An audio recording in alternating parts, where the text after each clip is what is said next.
الحمد لله كسبنا سيراميكا كليوباترا امبارح 2-1 وتأهلنا نهائي السوبر. نمنا وصحينا لقينا الكابتن محمد رمضان زانق كهربا خصم مليون جنيه وبص ترحيل لمصر. ليه ما بدر منه؟ ليه ما بدر منه؟ دي اكيد يعني عم كولر امبارح اساسا زهقنا وزهق اللعيبه. فكهربا اكيد امبارح زهقن عليه، فعم محمد رمضان مسكه ضرب امبارح ومفيش شتيمه. فمجمل عام موسم ما يعلم بالله ربنا.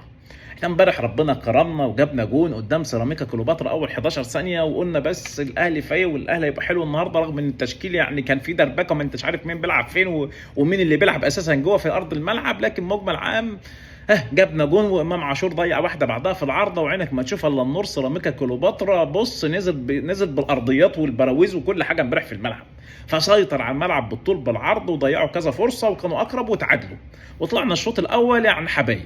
الحمد لله رحنا الشوط الثاني ربنا كرمنا وطاهر محمد طاهر جاب جون، وطاهر ربنا كاتبها له ان هو يفرحنا، بغض النظر بقى ان طاهر كان حتى بيلعب راس حربه النهارده وجايب له جونين، يعني حاجه يعني من وحي الخيال. لكن تقدر تقول سيراميكا كليوباترا يعني حاول، لكن عمو كولر بقى نزل عمرو السولية، نزل مروان عطيه، يعني تقدر تقول ان احنا يعني ايه قدرنا نجاري سيراميكا، وقدرنا ان احنا نمسك الكره في رجلنا شويه، وهدينا من يعني خطوره سيراميكا. وفي نفس الوقت سيراميكا يعني ركبه بقى خلاص هبطت، ركبه تعبت، ركبه ما عادتش قادره في المباراه. لكن مجمل عام سيراميكا قدم مباراه كبيره جدا امبارح، وايمن الرمادي يحسب ليه ان هو كان ند امبارح في مباراه الاهلي.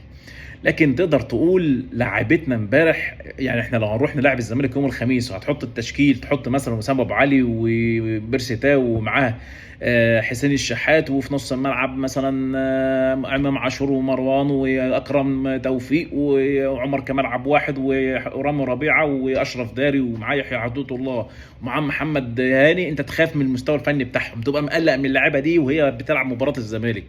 اللعيبه دي واخده بطوله افريقيا اخر 5 مرات، واخدينها 5 مرات في اخر 6 سنين، لكن تبقى مقلق وخايف في المباراه الجايه.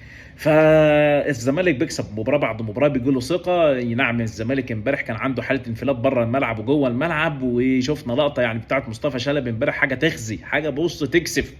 ومش بس تكسب، بس انت تشوف لرئيس النادي حتى امبارح يقول لك احنا هننسحب لو الثلاثه توقفوا، مش عارف ايه، قله ادب متناهيه. احنا لو عندنا رئيس رياضه ذكر كان جابه امبارح ومدوا على رجليه في القاهره، لما بدر من البعثه وما بدر من تصريح من رئيس البعثه. لكن تقدر تقول احنا متعودين على البلطجه ديت عندنا في مصر بصفه عامه، ده الحاجه اللي بقت موجوده عندنا في كبير وصغير. لكن تقدر تقول عم كولر يعني واضح ان هو السنتين اللي فاتت شبع بطولات، واضح ان هو السنتين اللي فاتت يعني ما كان بيذاكر كويس وشغال حلو، والحمد لله ربنا كرمه، ولما يكون في خطأ بيصححه. السنه دي بقى الراجل قال لك ما فيش مذاكره، ما فيش احنا ننزل نضرب، بص هننزل نضرب لما نتضرب في المباراه، المهم نطلع كسبانين بقى، ما فيش خطط، ما عادش في اي حاجه. فانت ده اللي انت شفته في مباراه سيراميكا امبارح.